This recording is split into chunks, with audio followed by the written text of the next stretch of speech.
let's be very honest about it, had a book of some religion other than Hinduism being burned publicly, this country would have erupted in a civil war. It is easy to mock and ridicule Hinduism because there is no danger of being beheaded. There is no concept of blasphemy. Rahul, we need to understand the millions who pour onto the streets every second month demanding Sar Tan Se Juda. They are not mad.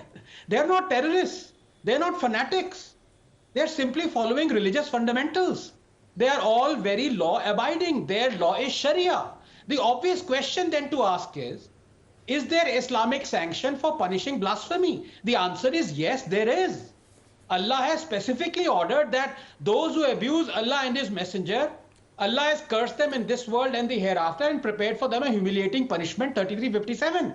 And that the penalty for those who wage war against Allah and His Messenger, the crime, if you remember, Ayatollah accused Rushdie of, is that they be killed, 533. The Sahih Muslim Hadith 194436 specifically quotes Prophet Muhammad as saying, quote, "Who will kill Kaab Ashraf the poet? He has maligned Allah the Exalted and His Messenger," unquote. So anyone who is perceived to have blasphemed will sooner or later meet the fate of Kamlesh Tiwari. And now the situation is such that one can't even quote Islamic scriptures as Nupur did, or even support her right to do so as Taylor Kanhaiya Lalji did. We actually are for handing out punishment for blasphemy, but only if blasphemy is carried out against Islam. Remember how PM Manmohan Singh demanded an apology from Denmark for prophet cartoons. Remember how Sonia Gandhi publicly apologized to the Shahi Imam. But when it comes to Hinduism, it is a free-for-all. All those Gau Mutra jibes, terming Hindu god Parashurama a terrorist and a rapist, celebrating Tipu Jayanti, praying at the tomb of Aurangzeb, burning Hindu holy books, you name it.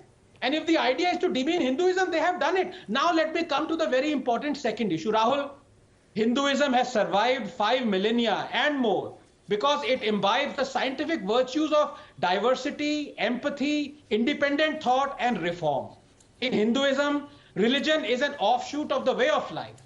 While its Abrahamic ideologies, way of life is an offshoot of religion. It follows that the former is less shackled by rigidity or by rules and diktats and is more mutable, celebrating diversity of its followers. As always, the source, the fountainhead, dictates the mutability and eagerness to change. In Hinduism, there are sects that promote and celebrate atheism, Charvaks. There are sects that reject Vedas altogether, Lingayats. How gloriously ironical is that? Rejecting your holy scriptures and yet being proud Hindus. Can this happen in any other religion? Hinduism is an all-accepting, all-questioning idea. It teaches us to mock all isms except criticism. And it'll be a sorry day when we relinquish that. Absolutely.